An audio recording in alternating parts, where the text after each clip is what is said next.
Esprit Saint, c'est toi l'Esprit défenseur, c'est toi l'avocat. En cette heure douloureuse que nous vivons, nous te demandons tes lumières, Esprit Saint, pour accueillir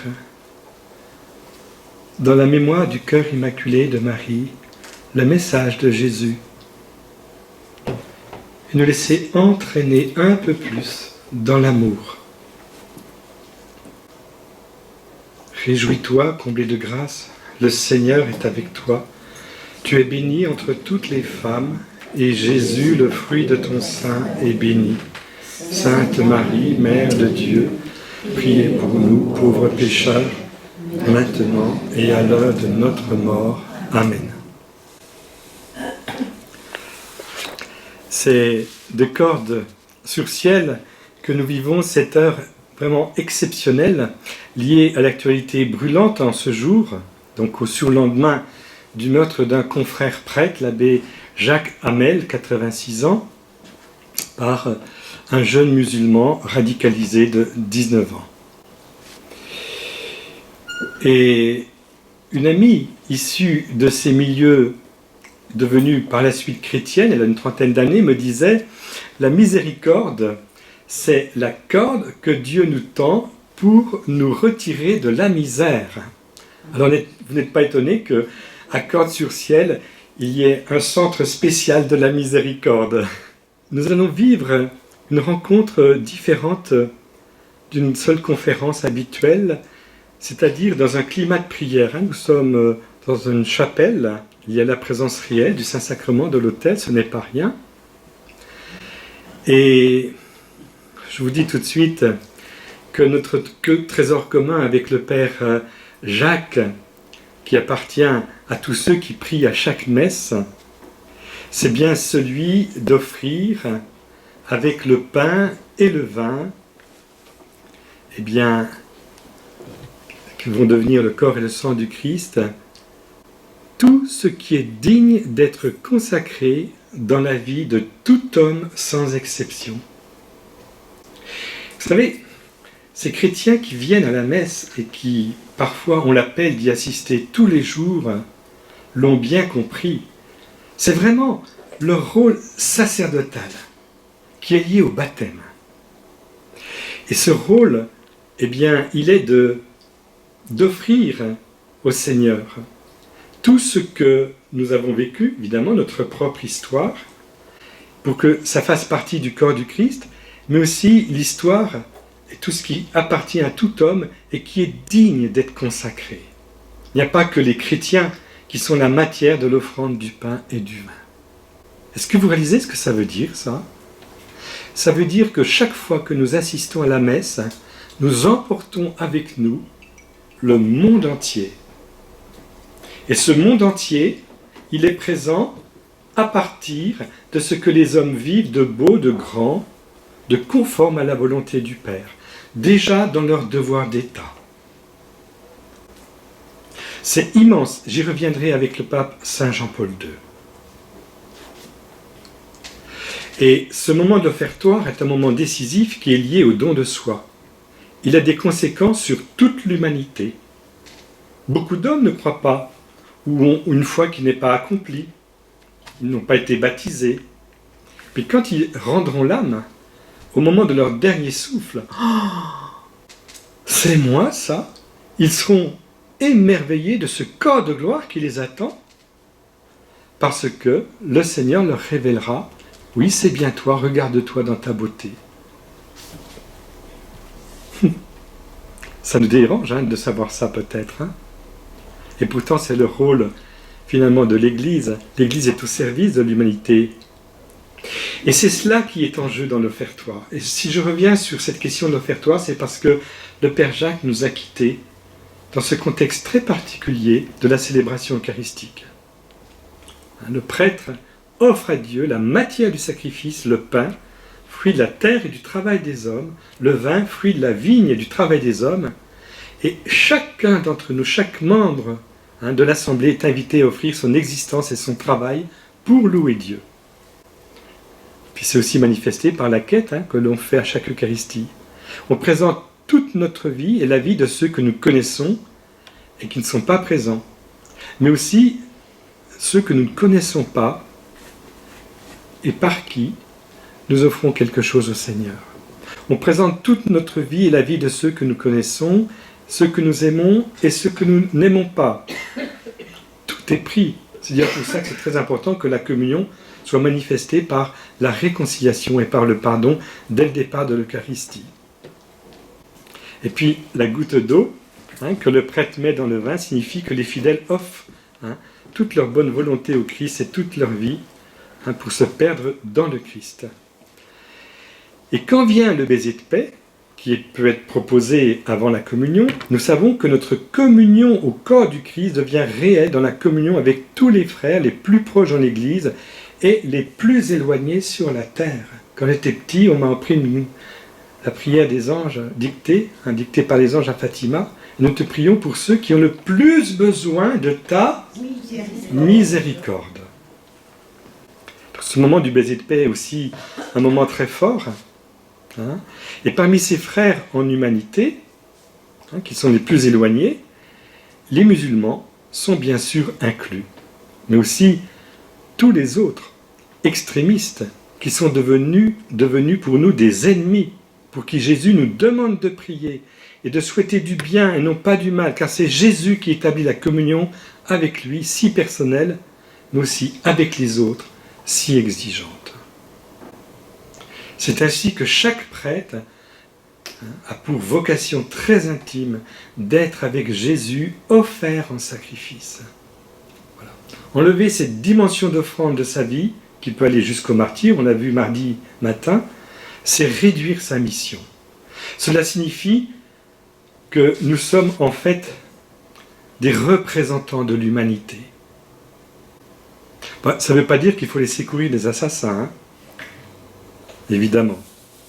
J'ai connu le cas en Alsace d'un prêtre qui a été assassiné de 33 coups de couteau, c'était avant l'an 2000, et sans qu'on réussisse à retrouver le criminel.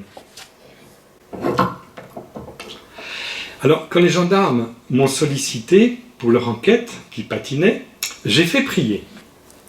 Et comme Mère Teresa de Calcutta, qui s'appuyait sur ses collaborateurs dans ses missions, des personnes, des hommes, des femmes souvent ignorées, bien souvent très âgées, qui intercèdent et offrent leur vie de souffrance dans des solitudes, j'ai eu besoin d'aide. Alors une femme âgée qui a souffert toute sa vie m'a épaulé en me disant « D'accord, et il faut qu'on le retrouve parce que d'abord, c'est un danger, il peut recommettre cet acte ailleurs, et puis surtout, il faut qu'il purge sa peine. Et aussi qu'il se convertisse. » Donc nous avons démarré une neuvaine. Vous savez ce que c'est ? On prie durant 9 jours de suite à une intention particulière. Voilà, nous avons commencé une neuvaine, je crois bien, la miséricorde avec Sœur Faustine. Voilà. Et en plein milieu de cette neuvaine, ça a été résolu. Le jeune homme, je crois qu'il avait 19 ans, il s'est laissé interpeller par les gendarmes. Il était au travail, c'était chez Peugeot à Mulhouse, en racontant tout ce qui s'était passé. Il était tombé dans une secte satanique, et puis suite à de gros traumatismes vécus personnellement, eh bien, il est tombé très très bas. Et en prison, il s'est converti, et au sortir de longues années, on sait qu'il va se recueillir régulièrement sur la tombe de ce prêtre. Il lui avait bandé les yeux, et il n'avait cessé, ce prêtre, de prier pour lui chaque fois qu'il recevait les coups de couteau. Alors, durant cette rencontre, nous allons donner la parole à cette collaboratrice, où il y en a tant, mais bon, j'ai eu la chance de pouvoir l'interviewer. Et puis, je voudrais qu'on accueille de manière très particulière un document qui, à la fin du XXe siècle, a été très important, pas seulement dans l'Église, mais dans le monde entier. C'est une lettre écrite par un prêtre qui, lui aussi, a souffert le martyre avec sa communauté. C'est le père Christian de Chergy. Alors, je voudrais que nous écoutions cette lettre dans le climat que nous vivons aujourd'hui de souffrance, mais en même temps d'espérance. On l'a appelé le testament spirituel de Christian de Chergé. Alors je vous la lis et je voudrais que vous fassiez la traduction. Il va parler de l'Algérie. Mais nous ne sommes pas en Algérie, nous sommes en France. Et nous faisons le lien entre ce qu'il a vécu là-bas et puis maintenant ce que nous pouvons vivre dans notre pays. Et voilà ce qu'il dit. S'il m'arrivait un jour, et cela pourrait être aujourd'hui, d'être victime du terrorisme qui semble vouloir englober maintenant tous les étrangers vivant en Algérie, j'aimerais que ma communauté, mon église, ma famille, se souviennent que ma vie était donnée à Dieu et à ce pays. Qu'ils acceptent que le maître unique de toute vie ne saurait être étranger à ce départ brutal. Qu'ils prient pour moi.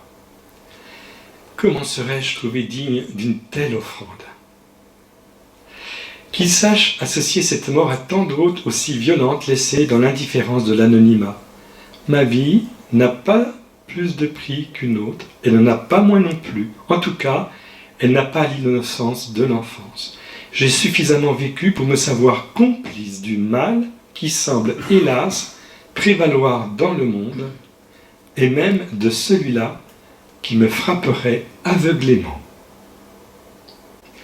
J'aimerais, le moment venu, avoir ce laps de lucidité qui me permettrait de solliciter le pardon de Dieu et celui de mes frères en humanité, en même temps que de pardonner de tout cœur à qui m'aurait atteint. Je ne saurais souhaiter une telle mort. Il me paraît important de le professer. Je ne vois pas en effet comment je pourrais me réjouir que ce peuple que j'aime soit indistinctement accusé de mon meurtre. C'est trop cher payé ce qu'on appellera peut-être la grâce du martyr que de la devoir à un Algérien, quel qu'il soit, surtout s'il dit agir en fidélité à ce qu'il croit être l'islam. Je sais le mépris dont on a pu entourer les Algériens pris globalement. Je sais aussi les caricatures de l'islam qu'encourage un certain idéalisme. Il est trop facile de se donner bonne conscience en identifiant cette voie religieuse avec les intégrismes de ces extrémistes. L'Algérie et l'islam, pour moi, c'est autre chose. C'est un corps et une âme. Je l'ai assez proclamé, je crois, au vu et au su de ce que j'en ai reçu, y retrouvant si souvent ce droit fil conducteur de l'Évangile, appris aux genoux de ma mère, ma toute première église, précisément en Algérie, et déjà dans le respect des croyants musulmans. Ma mort, évidemment, paraîtra donner raison à ceux qui m'ont rapidement traité de naïf ou d'idéaliste, qu'ils disent maintenant ce qu'ils en pensent. Mais ceux-là doivent savoir que sera enfin libérée ma plus lancinante curiosité. Voici que je pourrai, s'il plaît à Dieu, plonger mon regard dans celui du Père, pour contempler avec lui ses enfants de l'islam tels qu'il les voit, tout illuminés de la gloire du Christ, fruit de sa passion, investis par le don de l'Esprit Saint dont la joie secrète sera toujours d'établir la communion et de rétablir la ressemblance en jouant avec les différences. Cette vie perdue, totalement mienne et totalement leur, je rends grâce à Dieu qui semble avoir voulu tout entière pour cette joie-là, envers et malgré tout. Dans ce merci où tout est dit désormais de ma vie, je vous inclus bien sûr, amis d'hier et d'aujourd'hui, et vous, amis d'ici, aux côtés de ma mère et de mon père, de mes sœurs et de mes frères et des leurs, centuple accordé comme il était promis. Écoutez bien. Et toi aussi. L'ami de la dernière minute qui n'aura pas su ce que tu faisais. Oui, pour toi aussi je le veux, ce merci. Et c'est à Dieu envisager de toi. Et qu'il nous soit donné de nous retrouver larrons heureux en paradis, s'il plaît à Dieu, notre Père à tous deux. Amen. Inch'Allah. Père Christian de Chergé. Alger, le 1er décembre 1993. Il a re-signé Tibirine le 1er janvier 1994.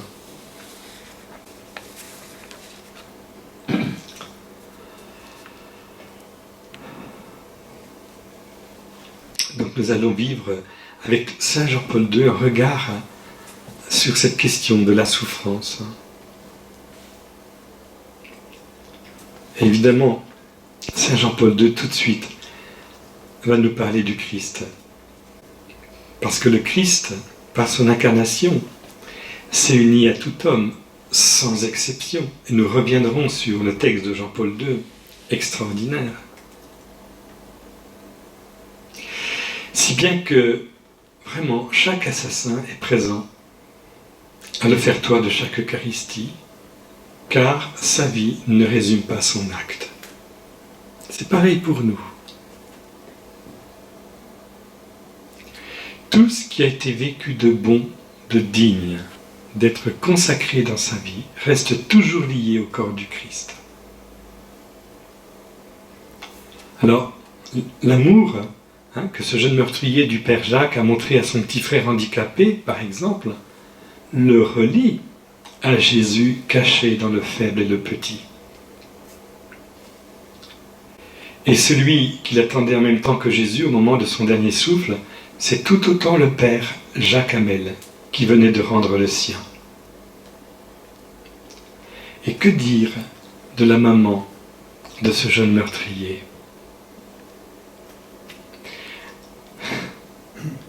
La Vierge Marie, qui était présente au supplice infligé à son fils à côté des bourreaux, sait ce que signifie d'être la mère d'un condamné.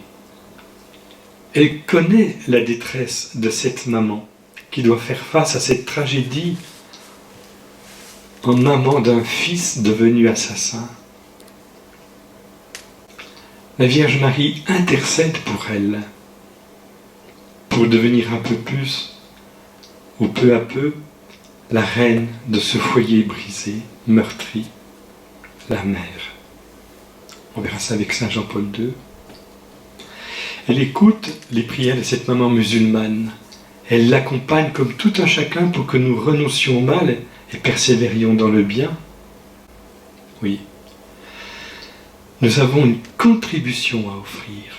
Chacun de nous, pauvres pécheurs, on ne la ramène pas. Et en solidarité, chaque matin, avec l'homme si fragile, nous pouvons faire nôtre cette prière. Seigneur, ayez pitié de moi, qui suis un pauvre pécheur. Seigneur, donnez-moi toujours l'absolution.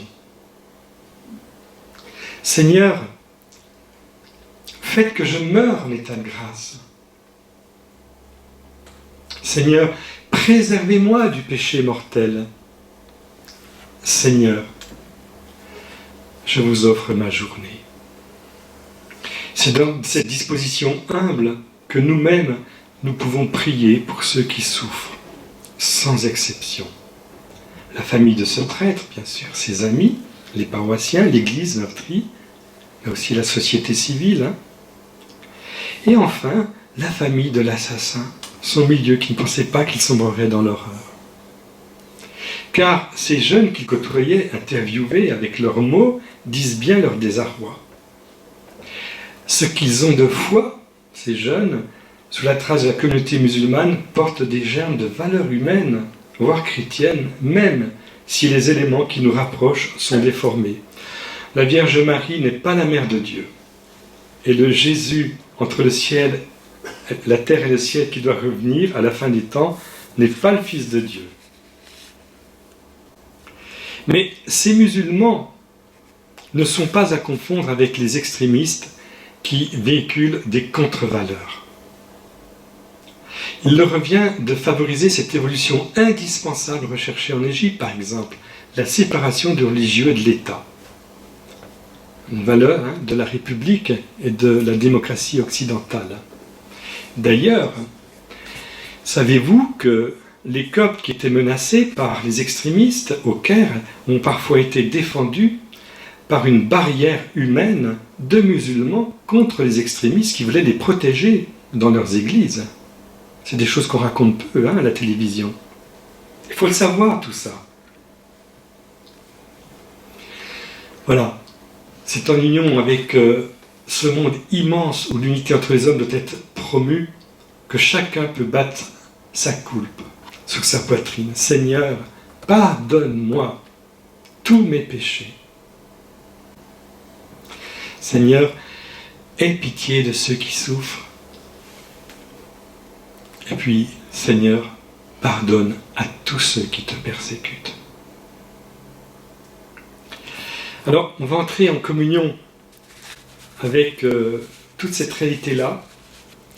Et si vous permettez, je vais donner la parole à une personne handicapée qui contemple le Christ en croix. Et comme coopératrice de l'apostolat, elle m'avait offert une prière qu'elle récite pour les prêtres. Bon, je l'ai appelée juste avant cette conférence. Elle est dans une structure médicalisée EHPAD parce qu'elle est vraiment très très handicapée. Mais voilà la prière qu'elle dit pour nous, les prêtres. Mon Dieu, je te prie pour tes prêtres, pour tous tes prêtres. Je te demande pour eux la sainteté. Je te demande qu'ils aiment profondément leur sacrifice et qu'ils le vivent avec amour. Je te demande pour eux l'obéissance, l'esprit de détachement, une inaltérable et limpide chasteté, et aussi l'abnégation, l'humilité, la douceur, le zèle, le dévouement. Je te demande qu'aucune âme ne les approche sans t'aimer davantage. Je te demande, mon Dieu, de semer par eux dans le monde des grâces mariales qui révèlent à quel point Marie est notre mère. Et pour qu'il en soit ainsi, pour que ton règne s'étende et s'affermisse par eux sur la terre, je te promets, ô Jésus, de m'immoler avec toi de tout mon cœur, avec ton aide, Seigneur. Amen. Alors je vous propose maintenant de faire une petite pause de prière intérieure avec cette personne. Et nous allons ensuite faire une correspondance avec le message que nous a donné notre bienheureux, notre saint Jean-Paul II.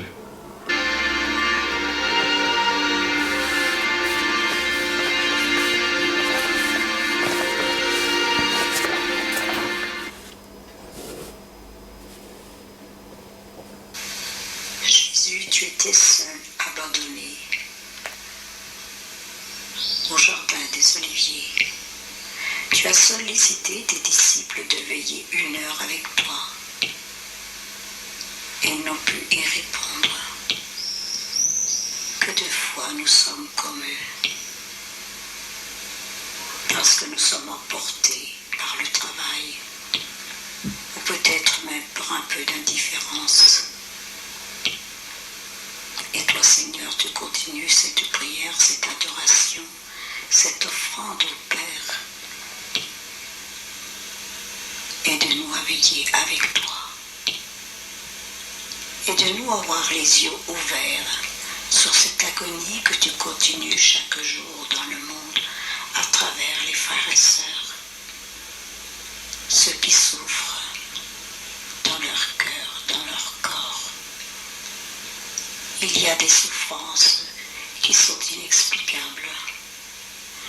D'autres souffrances, des souffrances du cœur à laquelle nous en sommes peut-être responsables par notre indifférence, notre incompréhension, notre refus de les aimer. Vierge Marie, toi qui étais à cette heure douloureuse, tu l'es encore maintenant vers chacun de tes enfants. En regardant tes enfants, tu regardes aussi ton Fils. Aide-nous à avoir ce regard sur les autres, pour que notre cœur soit toujours tourné,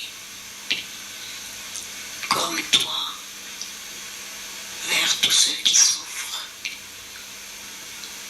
et que notre regard soit un regard d'amour, et non pas essayer de chercher pourquoi. Le pourquoi, ce n'est pas une question que nous devons poser. Nous devons être accueil. Bien sûr, c'est difficile de parler de l'accueil dans la souffrance. Le Seigneur aussi ne comprenait pas. Mais il en a fait une offrande pour nous. Et s'il n'y avait pas eu cette offrande, où serions-nous aujourd'hui? Avec toi, Vierge Marie, nous voulons essayer de prier un instant